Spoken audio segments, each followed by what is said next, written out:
Morning. How we doing?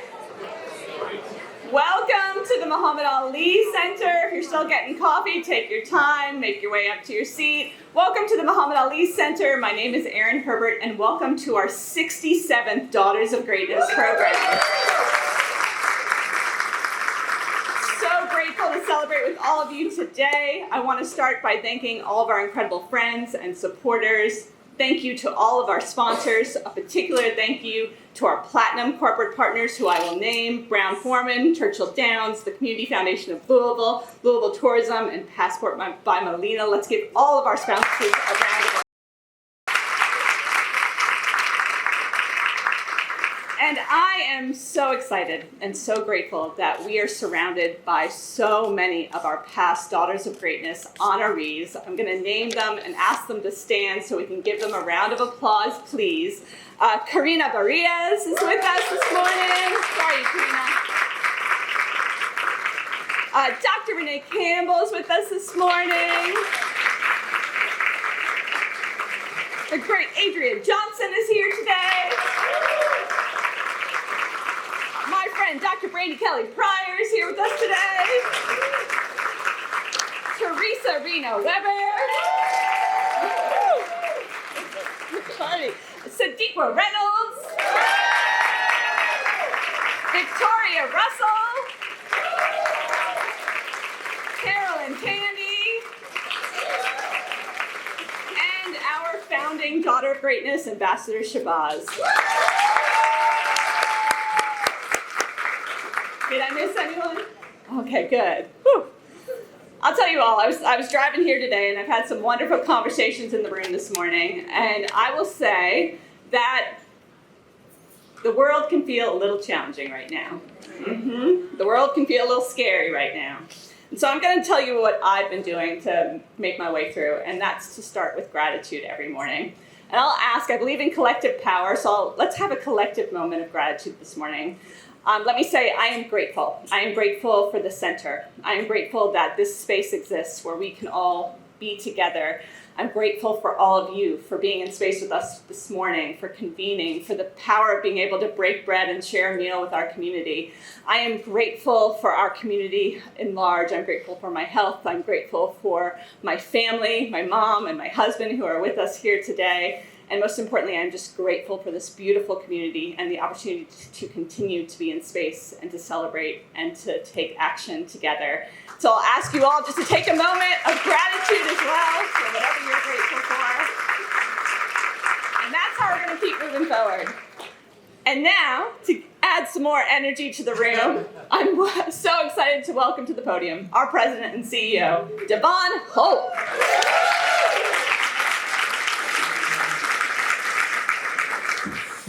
Good morning and welcome to the Muhammad Ali Center. Good morning.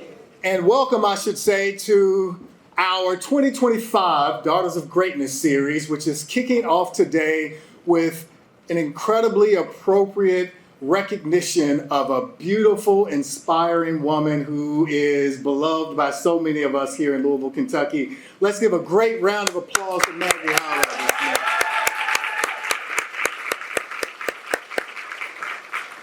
Maggie, I don't know if you looked at this room, but it's pretty impressive.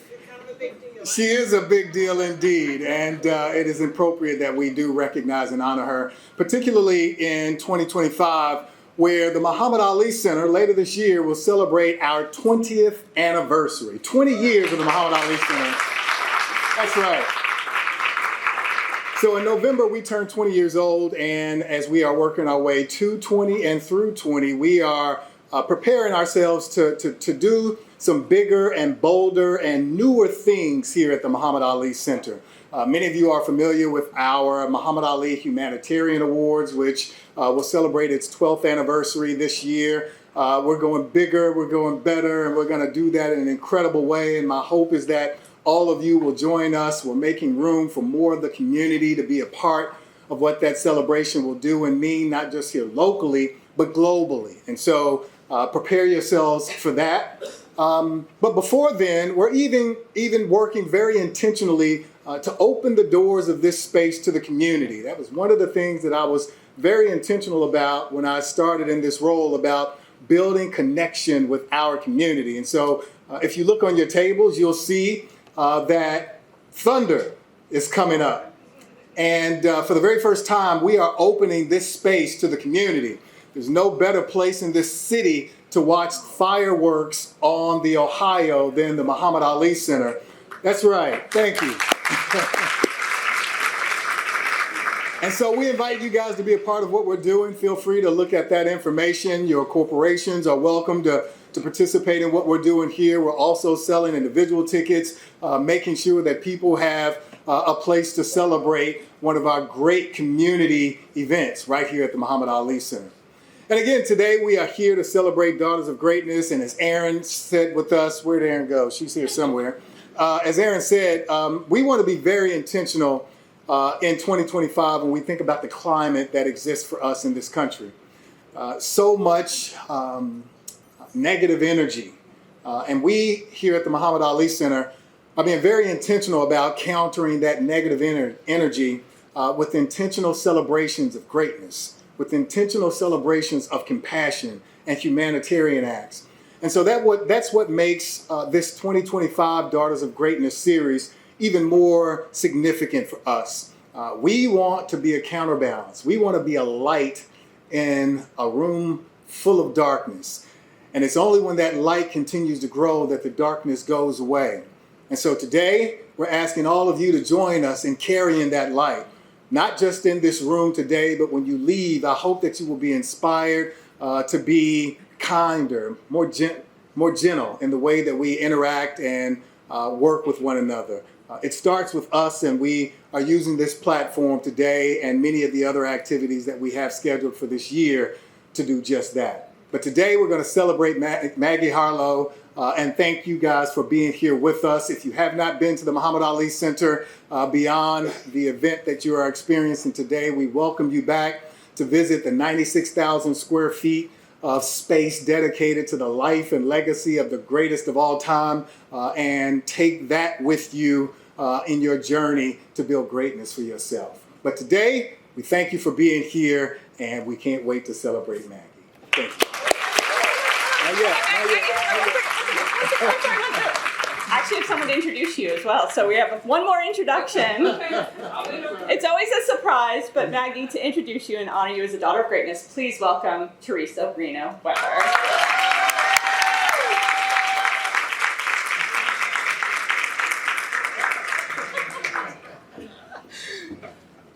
Surprise! Good morning, everyone. Good morning.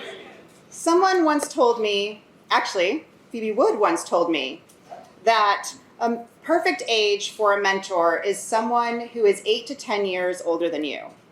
Just ahead of you in life, close enough to remember what it was like to be where you are, but ahead enough to offer wisdom, perspective, and guidance.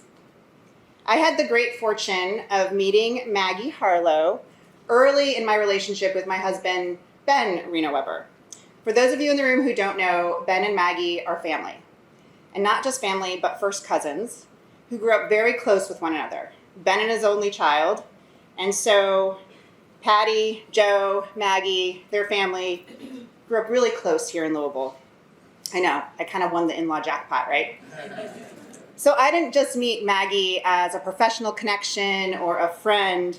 I met her as someone who was already deeply woven into the family that I was joining.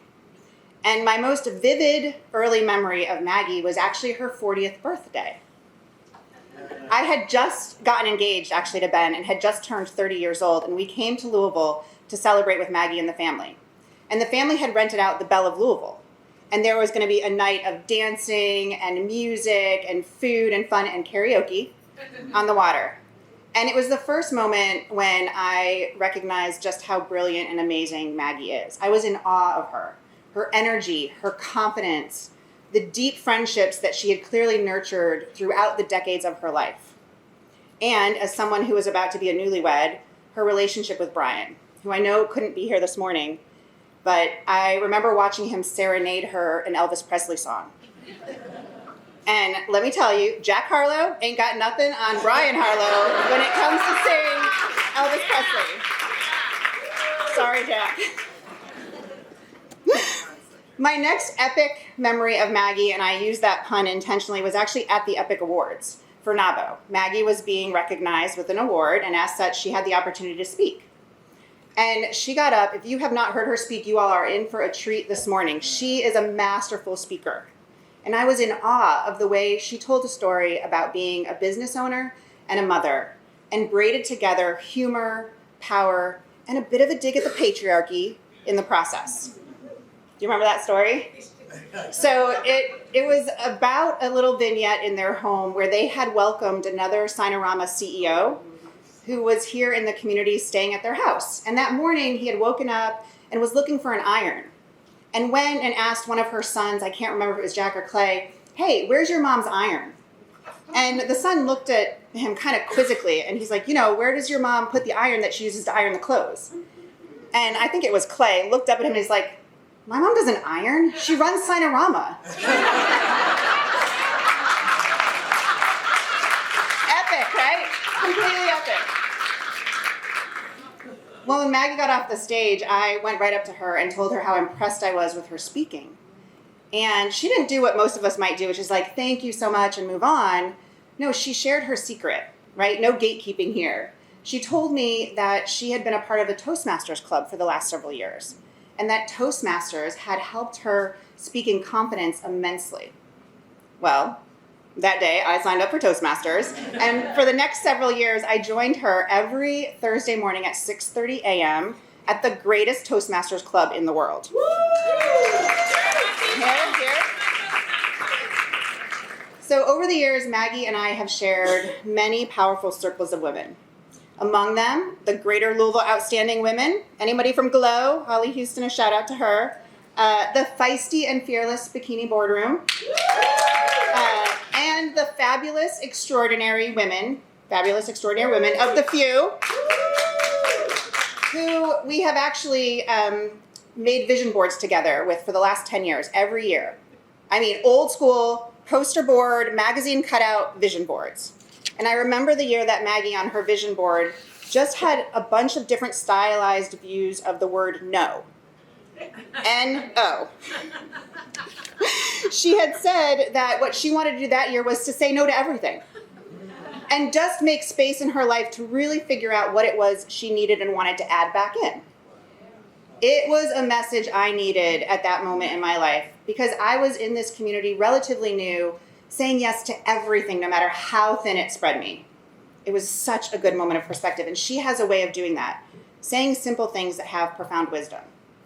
I told her once how envious I was of her garden, right? Beautiful wildflowers and well-curated spaces in her backyard where you could just sit in nature. And I was like, I just can't do that right now. And she told me the single piece of advice that I have probably shared with many people in this room or anyone who asks, which is there is a season for everything. And she said, when I had young children and was building my business, I did not have time to get in the garden. You will have time later, but lean into the season of your life and don't compare yourself to anyone else's journey. It was so powerful. When Maggie turned 50, sorry to share, but you're in that decade, which she won't care because when she entered that decade, she entered it with the energy and confidence that I wish for all of us at every single age. It was her 50, and I don't give a insert era. It begins with an F. Just not going to say it in the room. And yet, of course, she did, and she does. It is in this era that she has been able to really lean into all that she and Brian have built together. A successful business, 2 equally incredible sons, a loving marriage, a strong group of family and friends. And because Maggie is who she is, she didn't just stop there. She leaned into service, she leaned into community, and in one of the most profoundly greatest and most grateful moments of my life, she said yes to being the campaign chair for Metro United Way the year that I stepped away. And she was there to walk beside Adria as she took on that baton.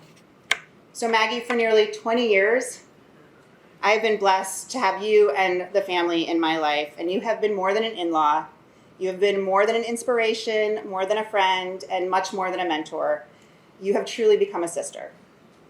And for someone who has 4 younger brothers, I never thought I would get that, and I am so grateful. Yes, so thank you for being authentically you. Thank you for showing me and every single person in this community how to do it. We love you, and I am so excited to welcome you to the stage as the newest daughter of greatness.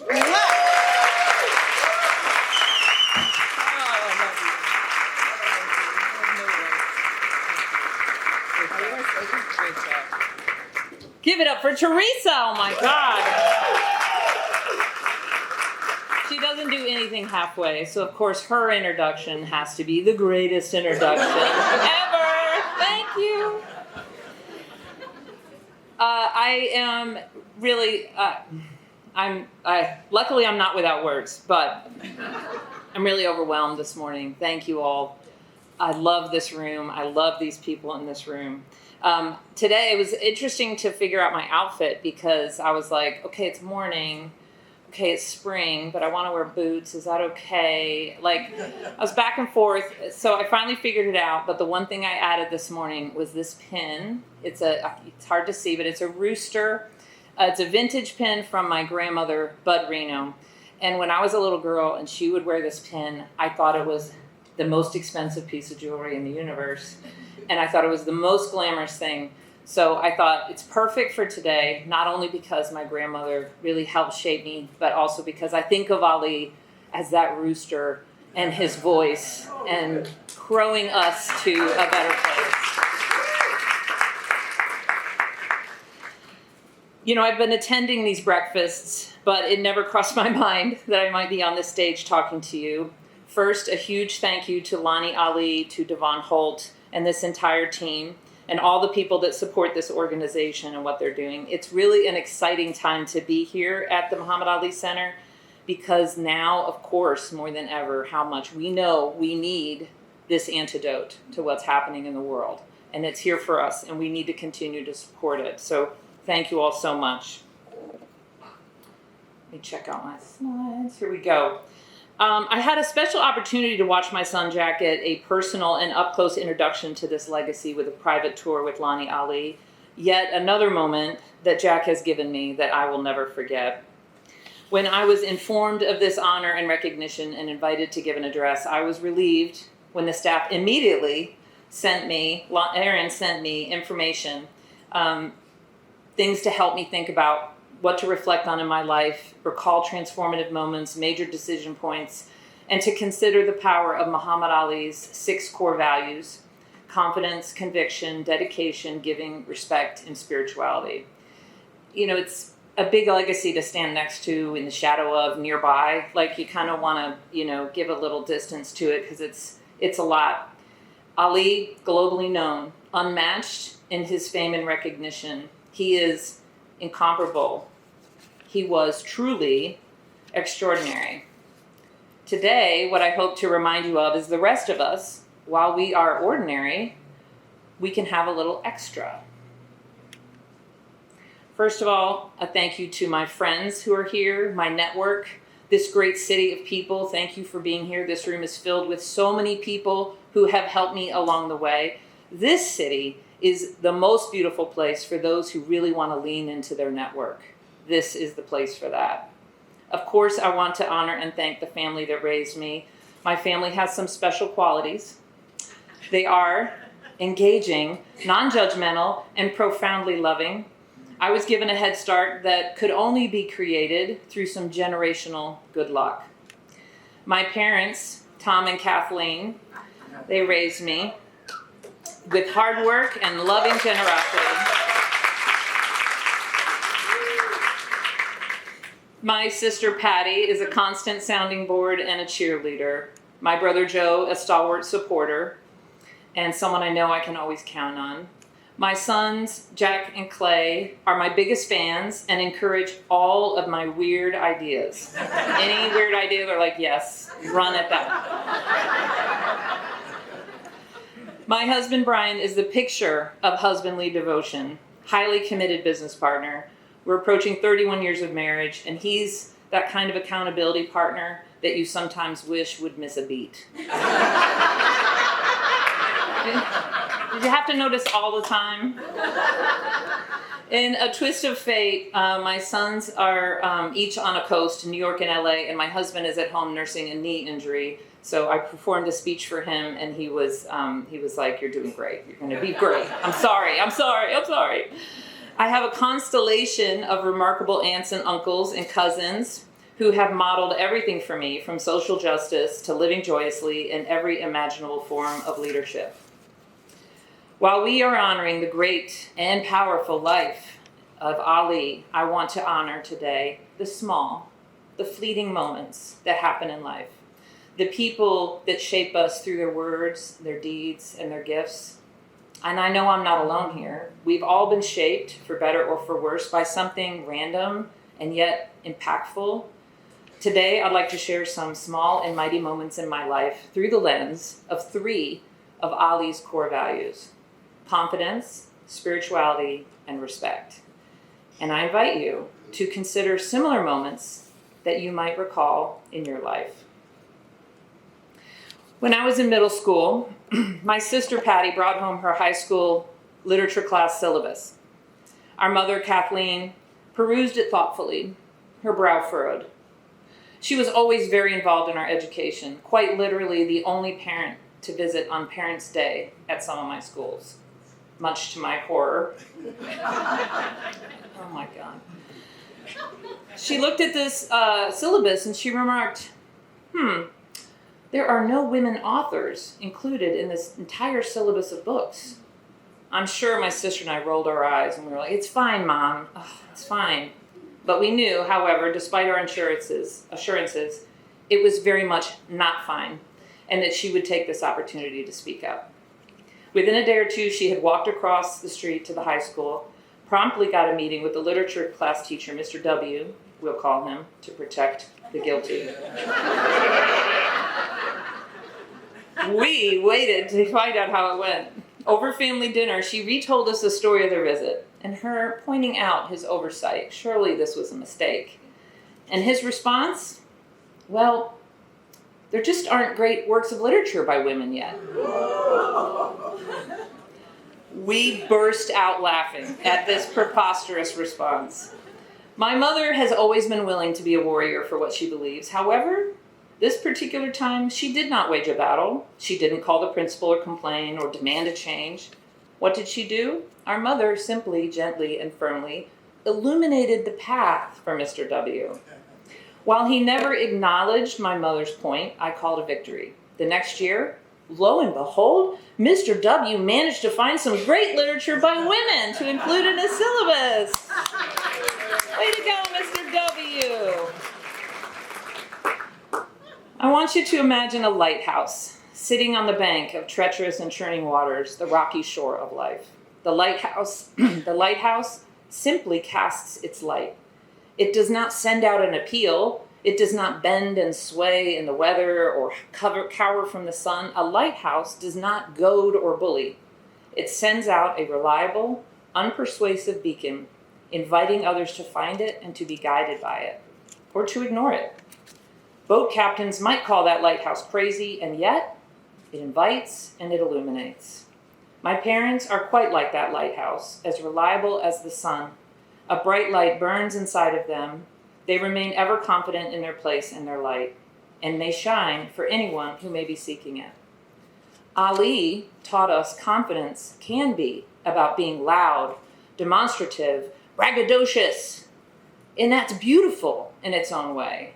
But let us not forget how confidence can also be a gentle way of inviting others to see your way with your bright light. Thank you to my mother and father for your confidence in me and pouring it deeply.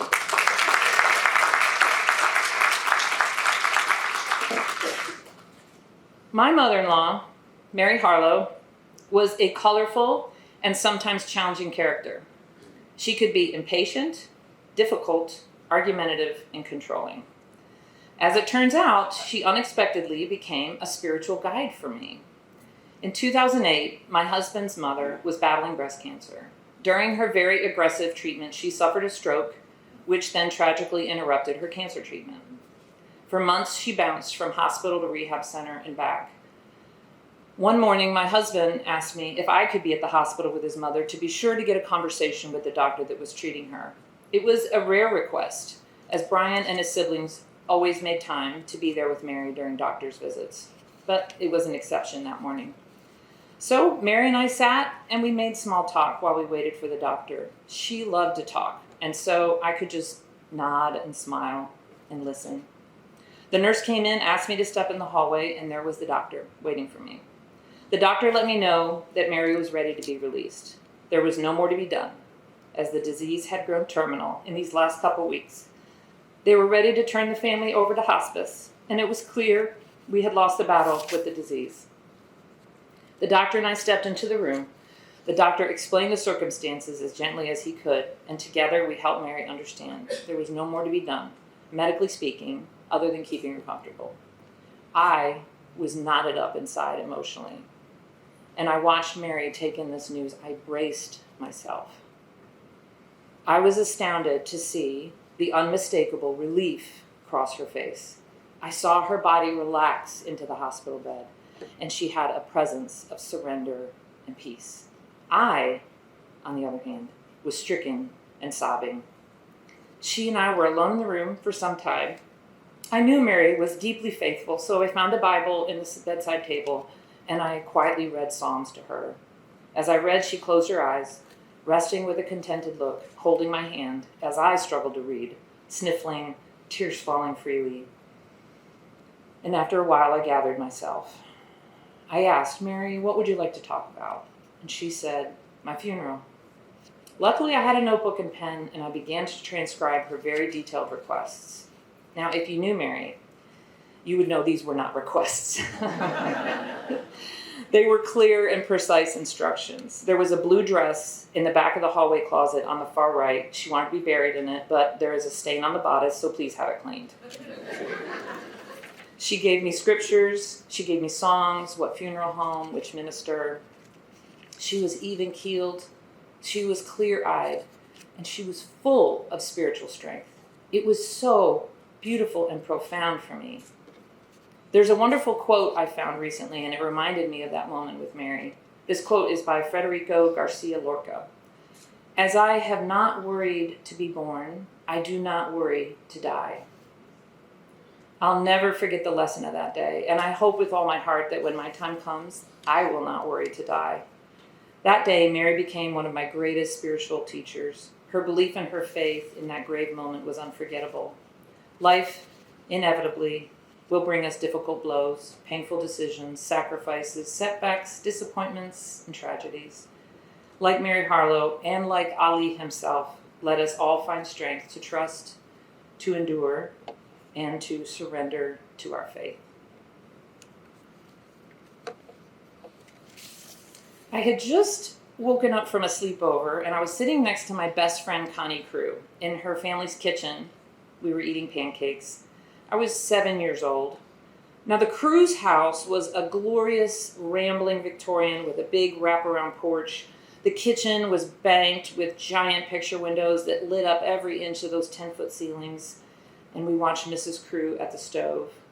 The Crew house is where I spent a lot of my childhood, and I remember it as raucously full of life. 4 kids, 2 parents who were outspoken and prone to yelling up the stairs, "David!" Copious amounts of affection. And then there were Hansel and Gretel, the 2 gorgeous German shepherds who followed Mrs. Crew like acolytes everywhere she went in the house and the yard. As Connie and I nibbled on our pancakes contentedly, giggling and whispering, one of Connie's older sisters, Michelle, glided into the kitchen from outside of the back door. Whenever Connie's 2 sisters, Michelle and Jenny, appeared, I was struck dumb. They were tall, they were long-haired, they were confident, and impossibly glamorous. One of my favorite places in the Crew house was the 3rd floor where these 2 oldest sisters shared the coolest attic bedroom. From visiting there the few times I was allowed, I recall psychedelic posters, Mad magazines, a makeup table piled with product, and strange new music coming out of the record player, things I'd never heard before. Fun fact, The very first album I ever bought for myself, I memorized in that room on that record player, word for word, Rapper's Delight. A hip, a hip, That morning, I watched Michelle glide in the kitchen, and right on her heels was her boyfriend, who I had never met. He was tall, he was handsome. Mrs. Crew greeted him with affection and warmth, and he was black. I stared at the scene. He was briefly introduced to me, and in a wink, they turned on their heels and they were gone, off to do the adventures that teenagers do. I was transfixed and forever transformed. Now, to be fair, my parents, they raised me in an overtly anti-racist home. They were wonderful and encouraging parents who made sure I understood the world is beautiful and complex and sometimes cruel and unfair. We lived in a small, very white Rust Belt town in upstate New York in a middle-class neighborhood. I had black friends at school, but only a small number, and I had never seen any of my black friends in my neighborhood. That morning, however, a window was opened in my mind that would never close again. A white family had a daughter dating a black man, and not a hair was out of place on anyone's head. I'd heard no whispers about this on porches or sitting at neighbors' dining room tables. It was entrancing to me to witness this very normal, quiet, beautiful moment. It was respect in the flesh, vivid and experienced, not talked about and aspired to. And I decided then in that moment, with a piece of pancake dangling on my fork, that the home I wanted to have would be like this one, respectful, abundantly loving, and diverse.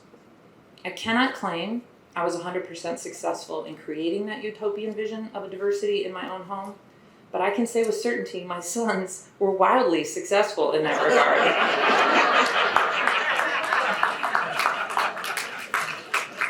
That window that was opened in my mind about 50 years ago, well, my sons kind of smashed the window, shook down the wall, and just, it's all gone. My sons brought into our home a level of diversity I could not have imagined. Artists, performers, creators, every color, belief, geography, age. Sometimes a core value is a seedling that is tended to by many. My parents planted the seed. The Crews helped me recognize what this should look like someday, and it has been watered and fertilized by many people in my life.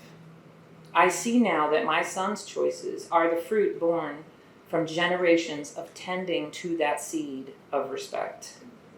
I'm so grateful to that moment of core values in action. The sun bursting in the kitchen was not the only light turned on that morning in my heart and mind. And I am delighted to report that Mrs. Crew is still alive and well, and I had the honor of sending her a thank you note, retelling her this story over the holidays. It felt important to me to let her know that her ordinary, unremarkable demonstration of a life lived in respect for others had generational, extraordinary impact.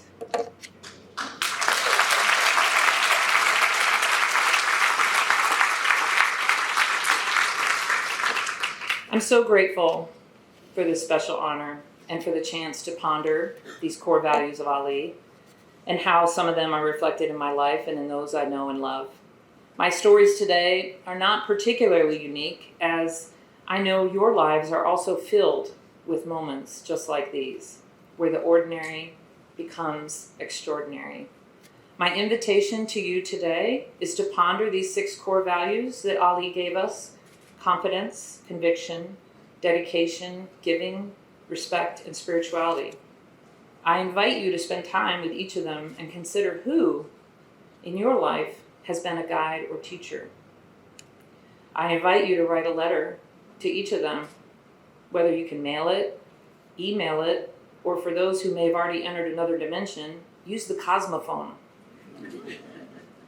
I imagine the people in my stories had no idea how the passing moment in their lives helped me shape my life, but sharing and revisiting these powerful moments with those who gifted them to you, I guarantee you, you will find that deeply rewarding.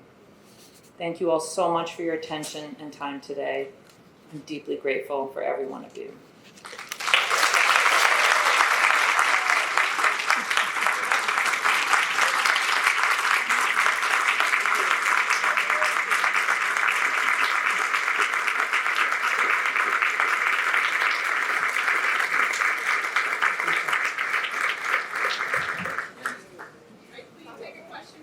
Absolutely.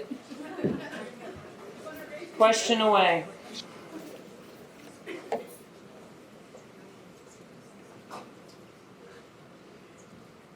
Are there any questions for Maggie? We've got a few minutes. We'd love to have you guys interact Popcorn. with her if you Popcorn. Who's got something? I'm an open book. There's one back there. Hello, my name is Leah Hodges. I am a junior at Bellarmine University here in Louisville. When you started your business as a woman who was doing something for her family, but also doing something for herself, how did you find the confidence and the balance to maintain that and to become the woman you are today?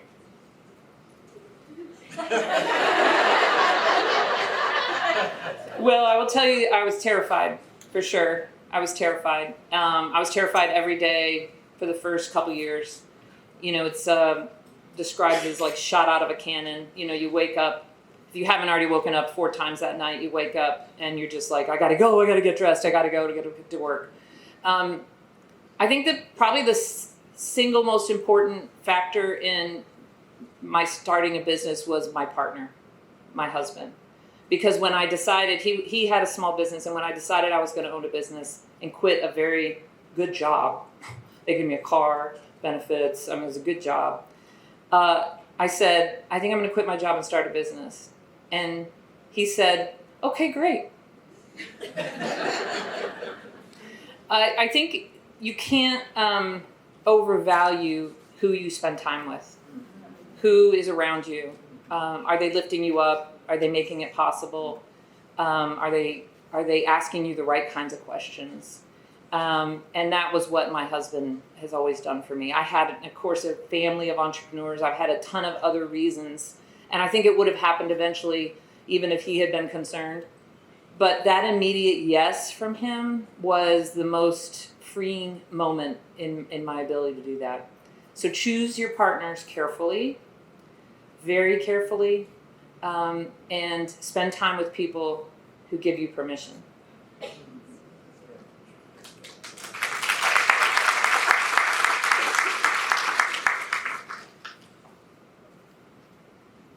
What's next? Kristen? So, thinking about the next 40, 50 years. However, So thinking about what's next, you know, as you look back, you've had a chance to reflect, but what's next? What are the things that you want to accomplish going forward? Well, thanks for asking, Kristen.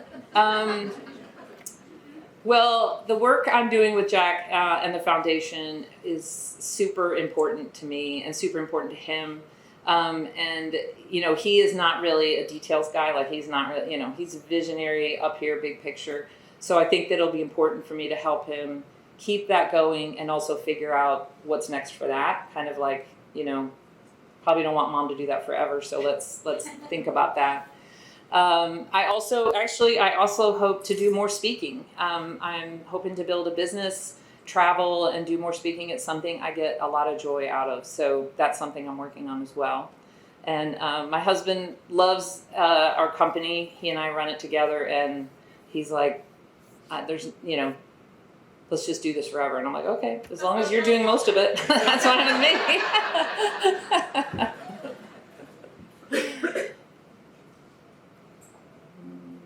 Oh, one in the back there. Hold on, wait for the mic. It's coming. Yes, I'm going to school for public speaking, and I just want to know what makes you stand up there without like any nervousness, like you're there, you're giving your honest thoughts and your opinions on everything and how you're going about life. I want to know how it is to stand up and people without, I'm nervous right now, but how do you stand up in front of people talking and just give them that confidence that, you know, you're there? Practice. I mean, it's the simplest thing I can say is practice. And I mean, not to call back to what Teresa said, but Toastmasters is a public speaking. I got a bunch of my toasties back there. Toastmasters is a public speaking group. It's a club. It's literally people who either love public speaking or want to get better at it, or their boss said you need to get better at it, or whatever. It's all kinds of people. I mean, It's people who don't even work. It's like retired. It's unbelievable. Like, you will not believe the stories you hear at a Toastmasters. It is the best. So I would encourage you, practice every opportunity you get. If you're at events like this, say to yourself, I'm always going to stand up and ask a question, because the more you do it, what I like to say is the butterflies start flying in formation. And then you're like, okay, I got this. Practice, practice, practice. Hey Maggie, it's Chelsea Brock. Can I join your Toastmasters group? Yes, just as long as you have an alarm. If you have an alarm to wake yourself up, absolutely. Girl, You're I'll in. be there. You'll be there. You're right. You're in. Okay, thank you. Anyone is in. Anyone who wants to be there at 6:45. Come on. How do they get more information? Toastmasters.com. They'll find it online, or you can track one of these Toasties. Toasties, stand up so they know where to find you. Toasties. There they are in the back. That's my squad. Oh, there was one over here. Good morning, my name's Rose Cable, I'm with Louisville Tourism. So being responsible for promoting the city to folks all over the country and world, and you being such an incredible ambassador for the city that you love and live in, what would you want all of us to spread about Louisville positively to others who have not experienced the greatness that's here? I believe we are a city on the precipice of major change. I think we've been talking about change for a long time, and I think we're reaching a point where we're realizing, no, we gotta mean it. Like, we've really gotta do this. What's happening in West Louisville is going to continue, and it's gonna have a ripple effect across our whole community. I believe that Louisville is incredibly livable. And we have work to do to make it better, but our constant comparison to other cities is really bad. It's just, comparison is a thief of joy. Like, anytime you compare us to something, the city, we are incomparable. I mean, we are an incredible city. We have this beautiful tourism. We have so many things to celebrate, and we are on a mission. I believe the city is on a mission, and I have seen a difference in rooms like this all over the city, where we have women in leadership, we have people of color in leadership, and it's happening with more and more frequency, and that will change this city forever. So if you are in a position to be putting people into rooms or putting people at tables, get connected. There are so many incredible women, people of color, that are ready and able to do the work.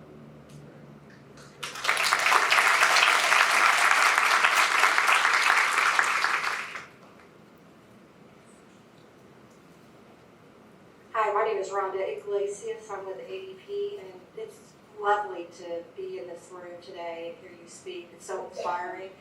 If you had to tell yourself, younger self, something about all that you know today, what would you do to encourage yourself? I think the one thing I've been saying to myself probably since I turned 50, that I wish I was saying to myself when I was 15 is, it's none of your business what people think of you.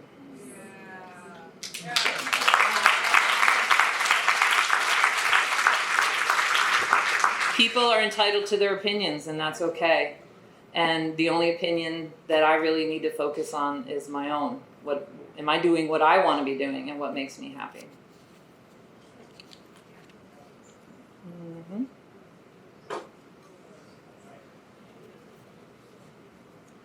Good morning. Thank you for your journey and your story. In efforts of Women's History Month, I would like to know what inspired you in your journey as a daughter of greatness. Thank you. I think what inspired me is my family.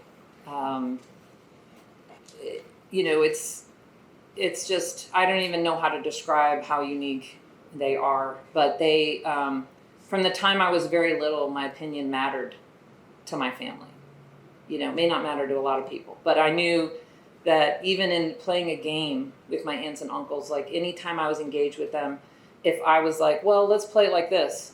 They literally, my mother's family name is Reno, and they call it Reno Rules. They're literally in the middle of a game, and they're like, oh, Reno Rules, let's do it this way now. So that kind of endorsement of self-drive, like self-direction, was really powerful in my life. And it's something I hope, I can do for others is, choose for yourself, and that make other people's voices matter, particularly young people. Yeah.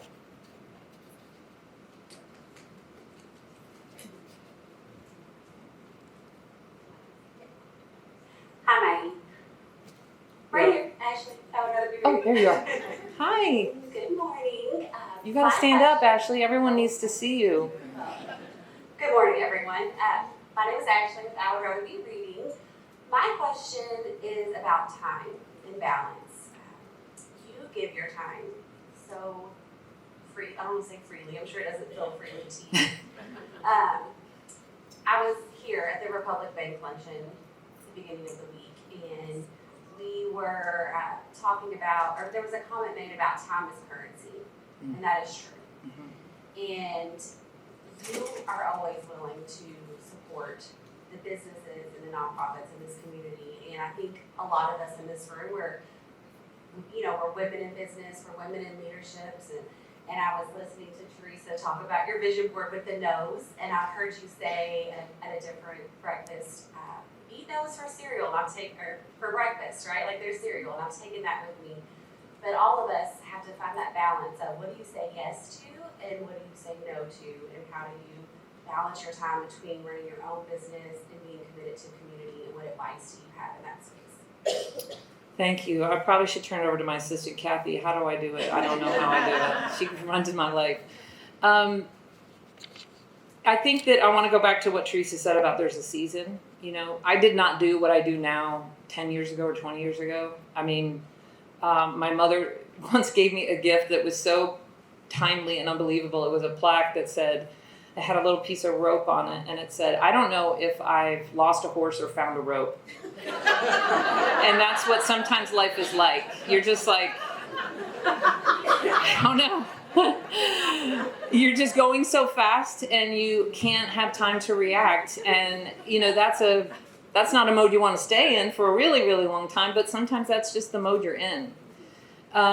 I've made a lot of mistakes saying yes, and that teaches you when you say yes to things that later you're like, don't want to do that again. So it really is just trial and error, but it also is just being deliberate, like making the choices that really serve you and not feeling too much like, I've been offered something, I better grab it. Trust me. There'll be things offered to you if you're active in the community and you're smart, and you're going to get offers and they're going to grow. So it's learning how to just stitch together what you can from what you have. So you might only have an hour a week of time to give away. So when people ask you for things or ask you to get involved, you have to say to yourself, do I really have time for that? Do I want to make time for that? But the other thing I will say is it's really important to cut things out of your life that you don't need.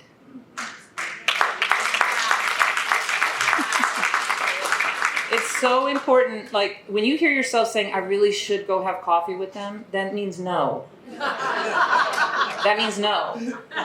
It's when you want to have coffee with them, right? Like the things we do sometimes out of, well, I've always seen them over the holidays. Well, traditions change. Or I threw my iron out. That's a true story. Like I was realizing this is prison work, first of all.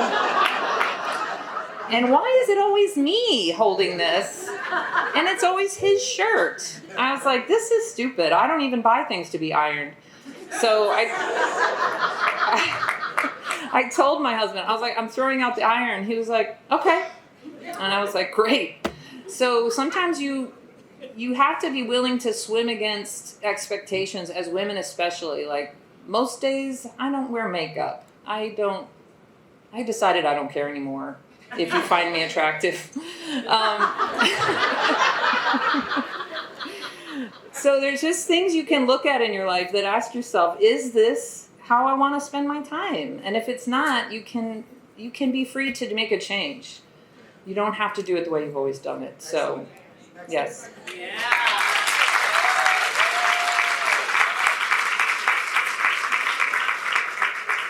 One more? Okay, one more. My name is Vanessa Covarrubias from ADP.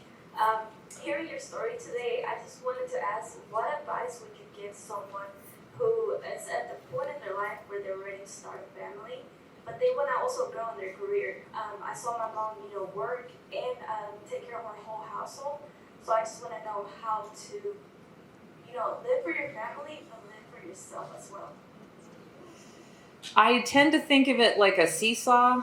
They talk about life balance. It's a myth. I think it's more like you're at one end of the seesaw and you're like, oh my God, I haven't seen my kids in 48 hours. And then you're at the other end of the seesaw and you're like, I've taken too much time off, or I need to check email. For me, it was just like more, how you're in a seesaw and you hit that bounce and you're like, ugh. It's more like that. Like you get to a point where you're like, okay, too much. Let me try to get balance, and then it tips the other way. But I would say just keep experimenting with it, and really just you can do it. I mean, you can raise kids and have careers. Men do it freely and easily. Women do it freely and easily. I think we tell ourselves that it's harder. It's hard. It is hard, but it isn't. It isn't that. It's really just more of doing it. Like you just need to get pregnant, and then all of a sudden you'll be. And that's not hard in most cases.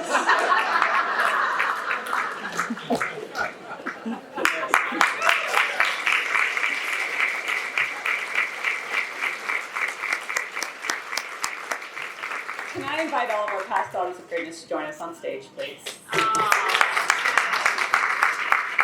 And while they make their way up, she snuck in after my introduction, but Eva Gentry's here as well.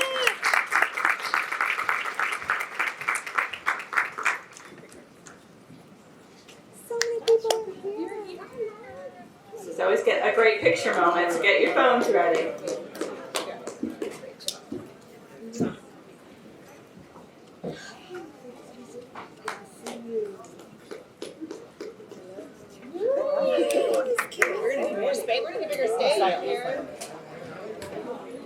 I love it. We're going to have to start doing these on the ground.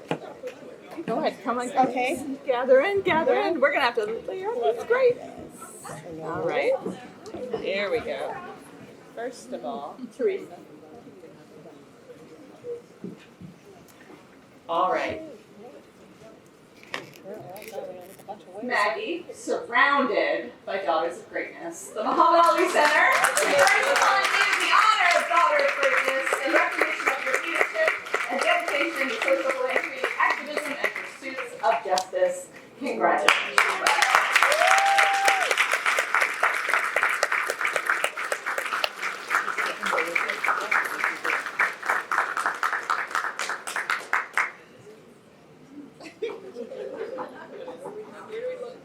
I know.